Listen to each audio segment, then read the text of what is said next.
Hello friends, BSc की special class में आप सभी लोगों का एक बार फिर से मोस्ट वेलकम है। माय नेम इज आशीष गिरी और आज के इस वीडियो के अंदर हम डिस्कस करेंगे बीएससी सेकंड ईयर बॉटनी का थर्ड सेमेस्टर है प्लांट फिजियोलॉजी एंड बायोकेमिस्ट्री। दोस्तों, इस सेमेस्टर से ऑलरेडी मैं कई सारे वीडियोस अपलोड कर चुका हूं। अगर आप उन वीडियोस को देखना चाहते हैं तो इसी वीडियो के डिस्क्रिप्शन बॉक्स में आपको लिंक मिल जाएगा, या फिर आप चैनल के अंदर जाएंगे आपको एक अलग से प्लेलिस्ट मिल जाएगा BSc second year plant physiology के नाम से। तो प्लांट फिजियोलॉजी के अंदर हम कवर कर रहे थे फोटोसिंथेसिस के टॉपिक, और फोटोसिंथेसिस के ऊपर मैं ऑलरेडी 5 वीडियोस कवर कर चुका हूं। ये फोटोसिंथेसिस का पार्ट 6 है। पार्ट 6 के अंदर हम कवर करेंगे C2 साइकिल यानी कि फोटो रेस्पिरेशन। इसको हम डिटेल में स्टडी करेंगे। और इसके बाद यदि आप फोटोसिंथेसिस के नोट्स डाउनलोड करना चाहते हैं या नोट्स देखना चाहते हैं तो उसके लिए आप हमारा टेलीग्राम चैनल और bio book tag application download कर सकते हैं। प्ले स्टोर पर बायो बुक टैग एप्लीकेशन आप डाउनलोड कर सकते हैं और आप हमारे टेलीग्राम पर भी जुड़ सकते हैं, जहाँ पर मैं BSc और MSc से रिलेटेड इन्फॉर्मेशन देता रहता हूँ। तो चलिए फ्रेंड्स, स्टार्ट करते हैं। तो चलिए फ्रेंड्स, हेडिंग डाल लीजिए फोटोसिंथेसिस पार्ट 6। इससे पहले हम फोटोसिंथेसिस के ऊपर 5 वीडियोस कवर कर चुके हैं और मुझे उम्मीद है कि आपने उन 5 वीडियोस को स्टेप बाय स्टेप कवर कर लिया होगा। पार्ट 6 के अंदर हम कवर करेंगे फोटो रेस्पिरेशन। इसे हम C2 साइकिल के नाम से भी जानते हैं, इसे हम ग्लाइकोलेट साइकिल के नाम से भी जानते हैं, और एग्जाम पेपर में 5 नंबर 7.5 नंबर में लॉन्ग क्वेश्चन में पूछा जाता है। तो यदि फोटो रेस्पिरेशन का टॉपिक एग्जाम पेपर में आता है तो इस वीडियो के माध्यम से आप फोटो रेस्पिरेशन के इस कंप्लीट पाथवे को समझने के साथ साथ नोट्स भी बना सकते हैं, जिससे कि आप एग्जाम पेपर में अच्छे से एक्सप्लेन कर पाएँ, और जो भी मैं यहाँ पर डायग्राम रिप्रेजेंट करने वाला हूँ इस पाथवे का, उसको आप वहाँ पर रिप्रेजेंट करें। इससे क्या होगा, देखिए मैं आपको बता देता हूँ शुरू में ही कि एग्जाम पेपर में अगर आप पाथवे से रिलेटेड क्वेश्चंस अटेम्प्ट करते हैं तो उसमें आपके मार्क्स कम कटते हैं, एग्जामिनर ज़्यादा प्रभावित होता है। तो पाथवे से रिलेटेड प्लांट फिजियोलॉजी के अंदर कोई भी क्वेश्चंस आए उसको बिल्कुल भी ड्रॉप नहीं करना है, ठीक है। तो चलिए स्टार्ट करते हैं। फोटो रेस्पिरेशन के इस टॉपिक को समझने से पहले एक पॉइंट और मैं आपको बता देता हूँ। यदि आपने इसका part 1, part 2, part 3, part 4 cover नहीं किया है, यदि आपको नहीं पता है कि C4 साइकिल क्या है, C3 साइकिल क्या है, कैम पाथवे क्या है, तो बहुत डीप आप इस टॉपिक को नहीं समझ पाएंगे। तो आई रिक्वेस्ट यू सबसे पहले कि आप उन जो बचे हुए पार्ट्स हैं सबसे पहले आप उसको कवर करें, तभी आप इसको समझ पाएंगे कि फोटो रेस्पिरेशन क्या है और ये क्यों डबली वेस्टेड प्रोसेस होता है, इससे प्लांट को क्या नुकसान है, और प्लांट इस नुकसान से बचने के लिए अपने अंदर किस तरह की एनाटॉमी में चेंज लाते हैं। तो ये सारी चीज़ें एक तरीके से एक दूसरे से इंटरकनेक्टेड हैं, तो इसलिए आई रिक्वेस्ट यू कि आप स्टेप बाय स्टेप इसको समझने की कोशिश करें, ठीक है। तो चलिए स्टार्ट करते हैं। अगर आपने देख लिया है तो फोटो रेस्पिरेशन क्या है, अगर आप इस वर्ड को स्प्लिट करें तो 2 वर्ड्स निकल कर आएंगे, photo plus respiration. Photo means light, respiration एक ऐसा प्रोसेस जिसमें ऑक्सीजन, ऑर्गेनिज्म जो होता है वो ऑक्सीजन को लेता है और कार्बन डाइऑक्साइड को प्रोड्यूस करता है। तो प्लांट क्या करेंगे, इसमें ऑक्सीजन को यूटिलाइज करेंगे, कार्बन डाइऑक्साइड को प्रोड्यूस करेंगे। तो ये किसकी प्रेजेंटेशन में हो रहा है, लाइट की प्रेजेंटेशन में, इसीलिए इसका नाम है फोटो रेस्पिरेशन। C2 साइकिल क्यों कह रहे हैं हम, क्योंकि फोटो रेस्पिरेशन की इस पाथवे में जो फर्स्ट स्टेबल कंपाउंड बनता है वो 2 कार्बन वाला कंपाउंड बनता है जिसका नाम है फोस्फोग्लाइकोलेट या फोस्फोग्लाइकोलिक एसिड। तो इसीलिए इसे हम C2 साइकिल के नाम से भी जानते हैं, इसे हम ग्लाइकोलेट साइकिल के नाम से भी जानते हैं, और इसका पाथवे बहुत अच्छे से हम समझेंगे। बस आपको जो भी मैं बोल रहा हूँ उस पर आपको फोकस करना है, ठीक है, कि मैं यहाँ पर क्या लिखवा रहा हूँ और मैं क्या बोल रहा हूँ। सो गाइज, एक बार फिर से हमें रिवाइज करना होगा C3 साइकिल को, ताकि हम फोटो रेस्पिरेशन की इस टॉपिक को समझ पाएँ। C3 साइकिल में क्या होता है कि पहली बात तो C3 साइकिल जो होता है वो लगभग दुनिया में जितने भी प्लांट पाए जाते हैं मोस्टली प्लांट के अंदर C3 साइकिल ही चलता है। वो तो कुछ ही प्लांट होते हैं, जैसे फॉर एग्जांपल कैम प्लांट में कैम पाथवे चलता है, जिसमें जो कि हमने जस्ट अभी डिस्कस किया वीडियो नंबर 5 में। उसमें मैंने आपको क्या बताया कि कैम पाथवे जो होते हैं उनमें ऐसा प्रोसेस चलता है दिन और रात की कॉम्बिनेशन से या टाइमिंग के डिफरेंशिएशन से, वो एक ऐसा प्रोसेस चलता है जिससे कि वो फोटो रेस्पिरेशन से बच जाते हैं। दूसरा पॉइंट, C4 साइकिल के अंदर क्या होता है, उनमें क्रेंज एनाटॉमी, वो एक तरीके से अपनी एनाटॉमी में ऐसा चेंज करते हैं जिसे हम बोलते हैं क्रेंज एनाटॉमी। उससे क्या होगा, उससे इस फोटो रेस्पिरेशन के प्रोसेस से बच जाएंगे। अच्छा, पौधे बचना क्यों चाह रहे हैं फोटो रेस्पिरेशन के इस प्रोसेस से, क्योंकि दोस्तों इसमें उनका एसिमिलेटरी पावर, जो लाइट रिएक्शन में एसिमिलेटरी पावर ATP बनता है या रिड्यूस कोएंजाइम बनता है, वो सब उनका वेस्ट हो जाता है। और दूसरे जो नॉर्मल C3 साइकिल रन करती है जिसमें ग्लूकोज प्रोड्यूस होता है वो भी नहीं प्रोड्यूस होता। तो इसलिए एक तरीके से इसमें डबल नुकसान हो गया, दोहरा नुकसान हो गया, डबली वेस्ट प्रोसेस हो गया, ठीक है। तो इसलिए कुछ प्लांट तो इससे बच जाते हैं, लेकिन मोस्टली प्लांट जो होते हैं वो नहीं बच पाते हैं। आइए इसको समझते हैं। C3 प्लांट के अंदर नॉर्मल हम क्या देखते हैं कि कार्बन डाइऑक्साइड जो होता है C3 साइकिल के अंदर वो एंटर करता है, ठीक है। कहाँ से?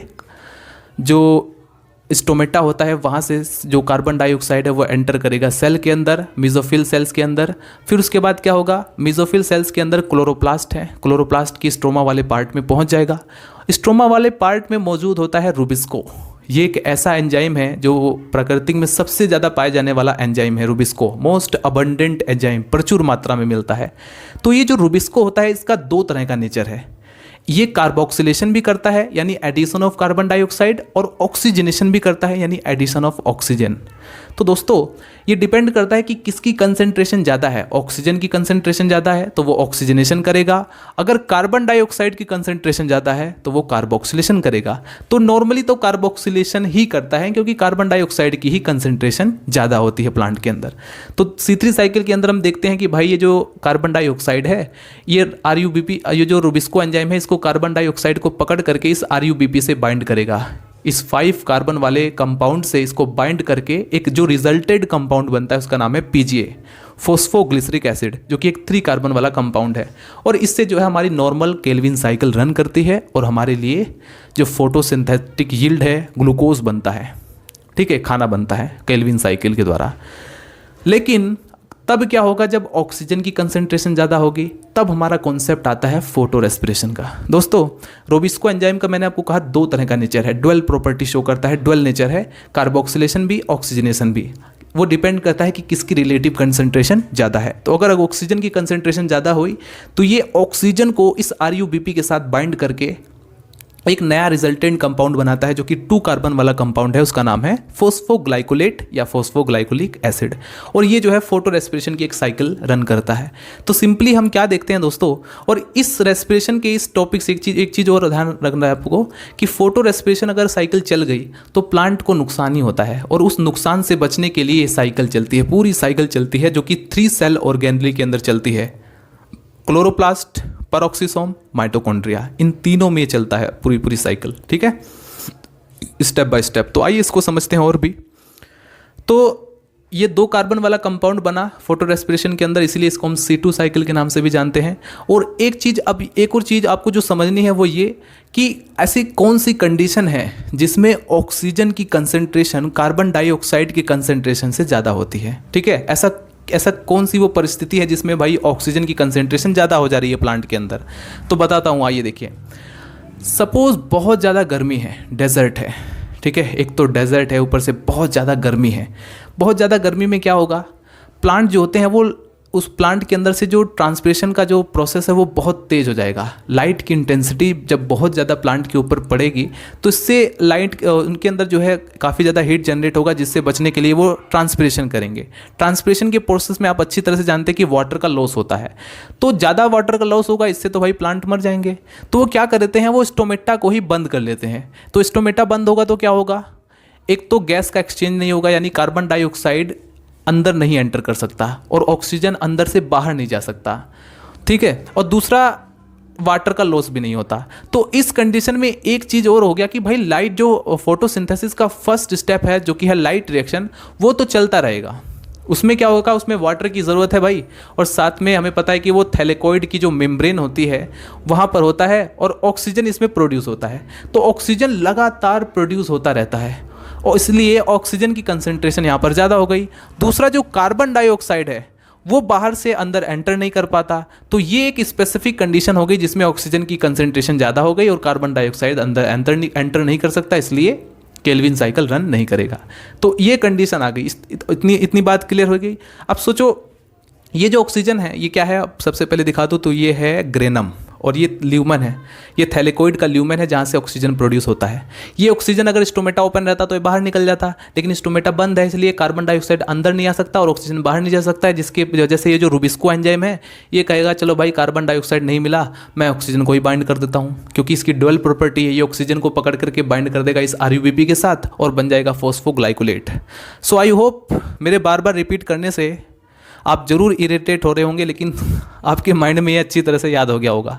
सो गाइज मुख्य बिंदु जो है, मेन पॉइंट है, उसको आप नोट डाउन कीजिए।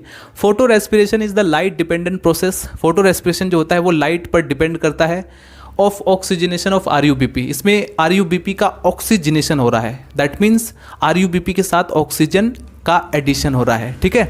दूसरा पॉइंट, आरयूबीपी की फुल फॉर्म आप अच्छी तरह से जानते हैं, ribulose biphosphate, and release of carbon dioxide by the photosynthetic organs of plant. Otherwise हम अच्छी तरह से जानते हैं कि photosynthesis organ release oxygen, photosynthesis के अंदर हम अच्छी तरह से जानते हैं कि भाई ऑक्सीजन रिलीज होता है, कार्बन डाइऑक्साइड नहीं रिलीज होता। लेकिन ये एक स्पेसिफिक कंडीशन है फोटो रेस्पिरेशन की जिसमें जनरली कार्बन डाइऑक्साइड रिलीज हो रहा है, ठीक है।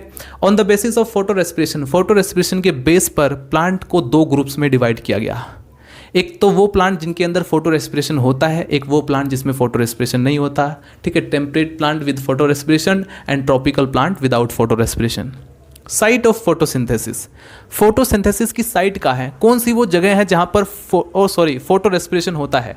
साइट ऑफ फोटो रेस्पिरेशन, तो photo respiration involve 3 cell organelles, जो कि आपको याद रखना है। एमसीक्यूज में ज़्यादातर क्वेश्चंस यहीं से पूछे जाते हैं ताकि वहाँ पर कन्फ्यूज़न बहुत ज़्यादा है। इसमें आपको सीक्वेंस वाइज ध्यान रखना है, क्लोरोप्लास्ट, परऑक्सीसोम एंड माइटोकॉन्ड्रिया, ठीक है। ये 3 सेल ऑर्गेनली है सेल के अंदर जिसमें ये फोटो रेस्पिरेशन का टॉपिक चलता रहा है, ठीक है। और एक्चुअल साइट अगर आप देखें तो वो है परऑक्सीसोम। अभी जस्ट आपको ग्राफ में दिखाई देगा, जब हम इसके आउटलाइन को शो करेंगे तो आप अच्छी तरह से समझ में आ जाएगा। फोटो रेस्पिरेशन के अंदर जो एंजाइम पार्टिसिपेट करते हैं उनसे रिलेटेड एमसीक्यूज में ज़्यादातर क्वेश्चन पूछे जाते हैं। तो एंजाइम्स का नाम आपको याद रखना है। कौन कौन से एंजाइम हैं? ग्लाइओक्सिलेट ऑक्सीडेज, ठीक है। ग्लाइकोलेट ऑक्सीडेज, ठीक है, नाम इसका है glycolate oxidase. Glutamate glyoxylate amino transferase, ठीक है, ये पूरा एक नाम है। ग्लूटामेट ग्लाइऑक्सिलेट एमिनो ट्रांसफरेज, पर ऑक्सीडेज एंड कैटालेज, ये कुछ एंजाइम्स हैं जो कि फोटो रेस्पिरेशन के इस पाथवे के अंदर पार्टिसिपेट करते हैं। अब एक पॉइंट और मैं आपको बता देता हूँ। अगर एमसीक्यूज में क्वेश्चन ये पूछा जाए कि photo respiration occurs in plant और आपके सामने कुछ ऑप्शन दिए जाएं, कैम प्लांट या फिर C4 प्लांट या C3 प्लांट या ऑल ऑफ दिस, तो आप क्या करेंगे? तो हम अच्छी तरह से पता है कि भाई कैम पाथवे इसीलिए हो रहा है ताकि फोटो रेस्पिरेशन के इस प्रोसेस से बच सकें। C4 साइकिल के अंदर जो एनाटॉमी डेवलप हुई, क्रेंज एनाटॉमी, वो इसीलिए हुई ताकि वो इस फोटो रेस्पिरेशन के इस प्रोसेस से बच सकें। तो सिंपल सी बात है कि C3 प्लांट ही ऐसे प्लांट है जिनके अंदर फोटो रेस्पिरेशन को देखा जाता है, ठीक है। तो नोट डाउन करें फटाफट इसको। तो चलिए फ्रेंड्स, फोटो रेस्पिरेशन की इस पाथवे को, इस मैकेनिज्म को अच्छे से समझते हैं। फोटो रेस्पिरेशन का ये जो पाथवे है वो 3 सेल ऑर्गेनली में कंप्लीट होता है, जैसा कि मैंने आपको बताया। Number 1 chloroplast, number 2 peroxisome, number 3 mitochondria. शुरुआत होती है क्लोरोप्लास्ट से। अभी आप थ्योरी को बिल्कुल स्किप कर दीजिए, डायरेक्टली पाथवे को समझते हैं, क्योंकि इसी पाथवे के बेस पर आप थ्योरी भी लिख सकते हैं। तो थोड़ा मैं इसको क्लोज लेकर आता हूँ ताकि आप इसको अच्छे से समझ सकें। चलिए दोस्तों, उम्मीद करता हूँ कि ये डायग्राम बिल्कुल क्लियर दिखाई दे रहा होगा। शुरुआत होती है, मैंने आपको कहा, क्लोरोप्लास्ट से। फोटो रेस्पिरेशन होने की कंडीशन क्या है? जब ऑक्सीजन की कंसंट्रेशन कार्बन डाइऑक्साइड की कंसंट्रेशन से ज़्यादा हो जाए। अब बाहर है कार्बन डाइऑक्साइड, लेकिन स्टोमेटा बंद है जिसकी वजह से वो अंदर एंटर नहीं कर सकता। दूसरी तरफ ऑक्सीजन लगातार प्रोड्यूस हो रहा है, तो उसकी ऑक्सीजन की जो कंसंट्रेशन है वो स्ट्रोमा वाले पार्ट में ज़्यादा हो जा रही है। अब इस कंडीशन में जो रूबिस्को एंजाइम है वो करेगा ऑक्सीजनेशन। ये जो आरयूबीपी है इसका ऑक्सीजनेशन करेगा, यानी कि इस आरयूबीपी को इस ऑक्सीजन के साथ बाइंड करेगा। अब यहाँ पर आपको कुछ बातें हैं जिन्हें आपको बहुत अच्छे से ध्यान रखना होगा। पहली बात तो ये कि आरयूबीपी जो है वो एक 5 कार्बन कंपाउंड है, ठीक है। तो आपको कार्बन और मॉलिक्यूल, ये 2 चीज़ें हैं, और ये उसके ऊपर मैं ऑलरेडी बता ही चुका हूँ कि आपको ये 2 चीज़ें होती हैं जिन्हें आपको स्पेशली ध्यान रखना होता है। पहले नंबर पर कि ये जो आरयूबीपी है ये 5 कार्बन कंपाउंड है। दूसरा, इसके आप कितने मॉलिक्यूल लेकर चल रहे हैं ये भी बहुत ज़्यादा मैटर करता है। तो हम यहाँ पर आरयूबीपी के 2 मॉलिक्यूल लेकर चलेंगे, ठीक है, ताकि अभी आपको पता चल जाएगा कि हम 2 मॉलिक्यूल आखिर क्यों लेकर चले थे, ठीक है। So guys, RuBP 5 carbon compound है और 2 मॉलिक्यूल लिए हैं, तो टोटल कितने कार्बन हो गए? 5 दूनी 10, यानी कि 10 कार्बन कंपाउंड है। अब क्या होगा, ये ऑक्सीजन के साथ जब बाइंड करेगा तो फर्स्ट स्टेबल कंपाउंड बनता है जिसका नाम है फॉस्फोग्लाइकोलेट। फॉस्फोग्लाइकोलेट जो होता है ये एक 2 कार्बन वाला कंपाउंड है और इसके 2 मॉलिक्यूल बनते हैं, यानी कि 4 कार्बन कंपाउंड। ये एक यहाँ पर टोटल कितने कार्बन हो जाएंगे? 4 कार्बन, ठीक है। 2 मॉलिक्यूल बने हैं फॉस्फोग्लाइकोलेट के, तो 4 कार्बन बने। 4 कार्बन हो गया। एक पॉइंट और, इसी के नाम पर ये जो 2 कार्बन वाला कंपाउंड फर्स्ट कार्बन कंपाउंड बना फोटो रेस्पिरेशन के इस साइकिल के अंदर, तो इसीलिए इसे हम C2 साइकिल के नाम से जानते हैं। अब देखिए एक चीज़ और आपको नोट डाउन करना होगा कि दोस्तों यहाँ पर 10 कार्बन थे और यहाँ पर 4 कार्बन, तो बाकी के 6 कार्बन कहाँ गए? तो बाकी के जो 6 कार्बन है वो PGA बनाते हैं, फोस्फोग्लिसरिक एसिड, जो कि हमने C3 साइकिल में देखा था। जस्ट वही PGA यहाँ पर बनता है और इसके 2 मॉलिक्यूल बनते हैं, यानी कि क्योंकि PGA 3 कार्बन कंपाउंड है और इसके 2 मॉलिक्यूल बनते हैं, यानी कि 6 कार्बन तो PGA बनाने में लग गए, बाकी 4 कार्बन यहाँ पर है। तो पूरी तरह से रिएक्शन बैलेंस हो रही है, यहाँ तक आपको समझ में आ चुका है। अब आपका क्वेश्चन होगा कि ये PGA कहाँ पर जाता है? ये PGA जो है वो केल्विन साइकिल में रन करता है। अब एक चीज़ और नोट डाउन करना है कि भाई यहाँ पर 4 कार्बन का जो लॉस हुआ है, इसी लॉस को दोबारा से हमें रिकवर करने के लिए ये पूरी फोटो रेस्पिरेशन की साइकिल चलती है, ठीक है। क्योंकि दोस्तों जो कंपाउंड बना वो तो बन गया है, अब हमें इसको रिकवर करना है, ज़्यादा से ज़्यादा दोबारा से हमें कार्बन रिकवर करने हैं, जिससे कि हमारा जो नुकसान है वो बहुत कम से कम हो। तो इसकी वजह से होता क्या है, ये जो हमारे पास फोस्फोग्लाइकोलेट है जिसके 2 मॉलिक्यूल बने, अब इसका होगा डीफॉस्फोरिलेशन। डीफॉस्फोरिलेशन का मतलब डी मीन्स होता है निकलना, जैसे डी कार्बोक्सिलेशन मतलब कार्बोक्सिलिक ग्रुप का निकलना, डिहाइड्रेशन मतलब वाटर का मॉलिक्यूल जब निकल रहा हो तो उसको बोलते हैं डिहाइड्रेशन। इसी तरह से डीफॉस्फोरिलेशन का मतलब क्या हो गया कि फॉस्फेट ग्रुप का निकलना, और यहाँ पर क्या है फोस्फोग्लाइकोलेट, दैट मीन्स ये फॉस्फेट ग्रुप है, ये हट जाएगा, ये निकल जाएगा, ये इनऑर्गेनिक फॉस्फेट जो है बाहर निकल जाएगा। अब बचेगा क्या? ग्लाइकोलेट। अब ये जो ग्लाइकोलेट है आपको ध्यान रखना है, इसके 2 मॉलिक्यूल हैं और ये एक 2 कार्बन कंपाउंड है। अब ये ट्रांसलोकेट हो जाएगा पैरोक्सिसोम में, क्लोरोप्लास्ट से अब ये चला जाएगा पैरोक्सिसोम में, ठीक है, डिफ्यूज हो जाएगा। यहाँ पर क्या है? ग्लाइकोलेट।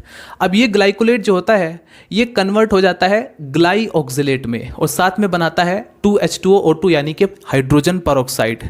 ये जो हाइड्रोजन पेरोक्साइड होता है, जब इसकी अमाउंट ज़्यादा हो जाती है, ज़्यादा क्वांटिटी में बन जाता है, तो ये जो है कैटालेज एंजाइम की प्रेजेंटेशन में वाटर के मॉलिक्यूल और ऑक्सीजन के मॉलिक्यूल रिलीज करता है। फिलहाल हमारा जो ये जो ग्लाइकोलेट है ये आगे चेंज हो गया है, क्योंकि इसमें ऑक्सीजन ऐड हो जाएगा तो ये बना लेगा ग्लाइऑक्सिलेट, ठीक है, ऑक्सीजन का एडिशन होगा तो ये बनाएगा ग्लाइऑक्सिलेट। अब ये जो ग्लाइऑक्सिलेट होता है ये एमीन ग्रुप इसमें ऐड हो जाएगा, NH2 ग्रुप एक जो है ऐड हो जाता है। अब ये कन्वर्ट हो जाएगा ग्लाइसिन में। तो ग्लाइसिन एक एमिनो एसिड है जिसके बारे में आपने पढ़ा होगा और मैं इस एमिनो एसिड के चैप्टर में अच्छी तरह से हमने डिस्कस किया हुआ है। तो ये जो ग्लाइसिन है ये 2 कार्बन कंपाउंड है और इसके भी 2 मॉलिक्यूल हैं। ध्यान रखना, आप स्टार्टिंग से ही मैं कहता आ रहा हूँ कि हमने 2 मॉलिक्यूल लिए हैं तो सभी के 2 मॉलिक्यूल बनते रहेंगे। तो इसका भी 2 मॉलिक्यूल और ये अभी तक सभी के सभी 2 कार्बन कंपाउंड है। तो अब ये जो ग्लाइसिन होता है ये ट्रांसलोकेट हो जाता है माइटोकॉन्ड्रिया में, राइट। तो पैरोक्सिसोम से ग्लाइसिन चला गया माइटोकॉन्ड्रिया के अंदर और ये 2 कार्बन कंपाउंड है। अब ये जो ग्लाइसिन है ये 2 कार्बन कंपाउंड है और इसके कितने मॉलिक्यूल हैं? 2 मॉलिक्यूल। तो टोटल कार्बन कितने हुए? 4, ठीक है, इस चीज़ का ध्यान रखना है, टोटल कार्बन 4 है।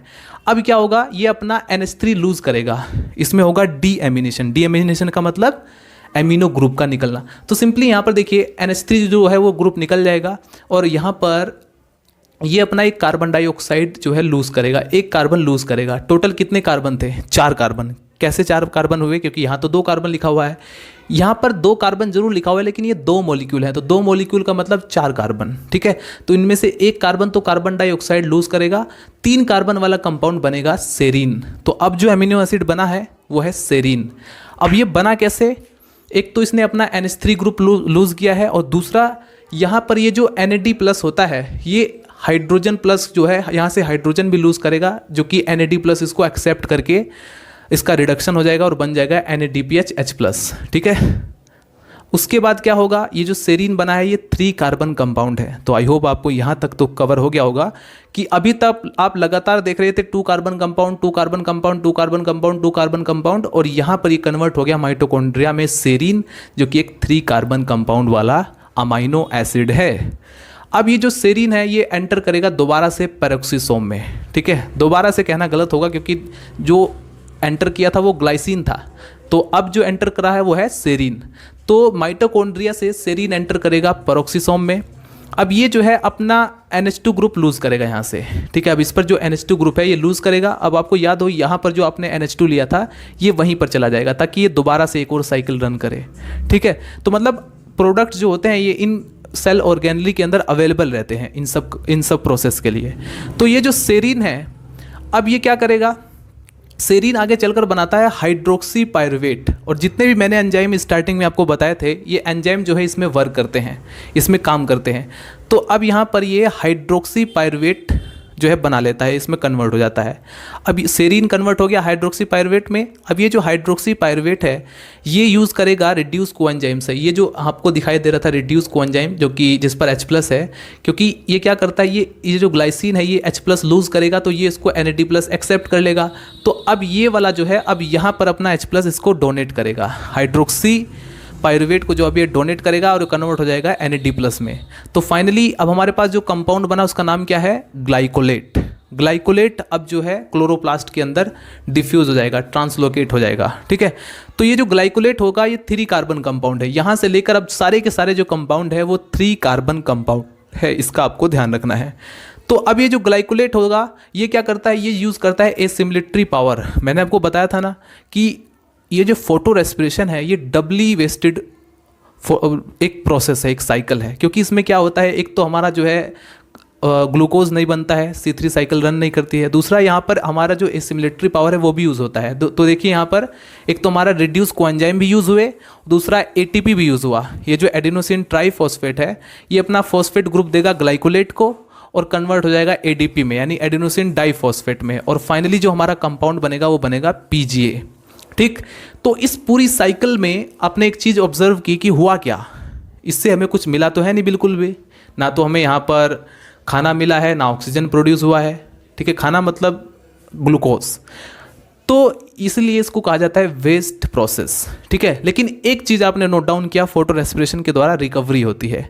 सिर्फ इसमें हम जो है अपना जो कार्बन लॉस करते हैं वो 25% लॉस करते हैं, क्योंकि 4 कार्बन में से हम 1 कार्बन जो है वो लॉस कर देते हैं CO2 के फॉर्म में। तो इसीलिए इसे क्यों कहा गया है फोटो रेस्पिरेशन, क्योंकि लाइट की प्रेजेंटेशन में ऑक्सीजन का इस्तेमाल हो रहा है और कार्बन डाइऑक्साइड सिर्फ हमें बाहर निकलता हुआ दिखाई दे रहा है। तो इसीलिए इसे हम बोलते हैं फोटो रेस्पिरेशन, ठीक है।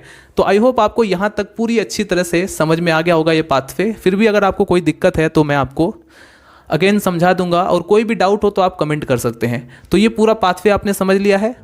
So guys finally photo respiration के मैकेनिज्म की थ्योरी भी आप नोट कर सकते हैं।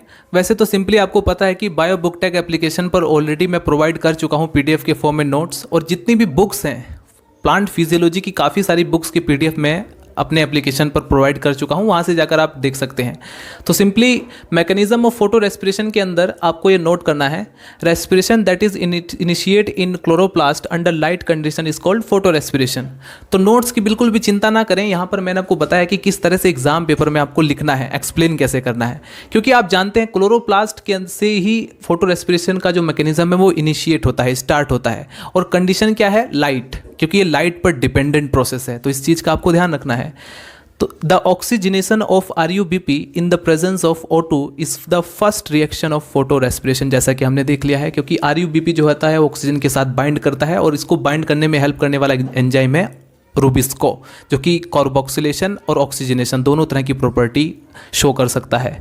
उसके बाद नोट करेंगे the first reaction of photo respiration which leads in to the formation of one molecule of phosphoglycolate a 2 carbon compound. क्योंकि ये जो फॉस्फोग्लाइकोलेट है ये 2 कार्बन वाला कंपाउंड है, 1 मॉलिक्यूल ऑफ PGA, और ये एक मॉलिक्यूल PGA का बनाता है। वो डिपेंड करता है कि आप कितने मॉलिक्यूल लेकर चल रहे हैं। अगर आप 1 मॉलिक्यूल लेकर चलेंगे RUBP के तो 1 मॉलिक्यूल बनेगा, 2 मॉलिक्यूल लेकर चलेंगे RUBP के तो 2 मॉलिक्यूल बनेगा, ठीक है। While PGA is used up in the Calvin cycle, ये जो PGA बना ये आगे चल करके केल्विन साइकिल में यूज हो जाता है। The phosphoglycolate is dephosphorylated in to form glycolate. आगे चलकर क्या होता है, ये जो फॉस्फोग्लाइकोलेट होता है इसका डीफॉस्फोरिलेशन होता है, यानी फॉस्फेट ग्रुप रिमूव हो जाता है और ये कन्वर्ट हो जाता है ग्लाइकोलेट में। इसकी रिएक्शन आपके सामने है। देखिए हमने यहाँ पर 2 मॉलिक्यूल लिया है, 5 कार्बन कंपाउंड है RuBP, ऑक्सीजन के साथ ऐड करता है रुबिस्को एंजाइम की प्रेजेंटेशन में और बनाता है PGA प्लस फॉस्फोग्लाइकोलेट। PGA का 1 मॉलिक्यूल बनेगा, अगर आप 2 मॉलिक्यूल लेकर चलेंगे तो 2 मॉलिक्यूल बनेगा। ठीक है, यहाँ पर आपने 2 मॉलिक्यूल लिया है तो यहाँ पर आप 2 मॉलिक्यूल बनेगा और 2 मॉलिक्यूल बनेंगे फॉस्फोग्लाइकोलेट के। करेक्ट। उसके बाद आगे की रिएक्शन आप यहाँ पर देख सकते हैं, जो फॉस्फोग्लाइकोलेट बना, ये जो आपको दिखाई दे रहा है फॉस्फोग्लाइकोलेट, ये H2O की प्रेजेंटेशन में, क्योंकि बीच का जो अंदर का मैकेनिज्म है उसमें क्या होता है कि ये वाटर की प्रेजेंटेशन में और फॉस्फेटेज एंजाइम की प्रेजेंटेशन में बनाता है ग्लाइकोलेट। ठीक है, और H3PO4। फिर ये जो ग्लाइकोलेट बना, ये जो है पेरोक्सिसोम के अंदर डिफ्यूज हो जाता है, एंटर करता है और यहाँ से इस ऑक्सीजन के साथ बाइंड करके बनाता है। और एंजाइम ध्यान रखना, इसका नाम है ऑक्सीडेज, जो कि क्या करता है, ऑक्सीजन को बाइंड करवाता है ग्लाइकोलेट से। तो ये कन्वर्ट हो जाएगा ग्लाइऑक्सिलेट।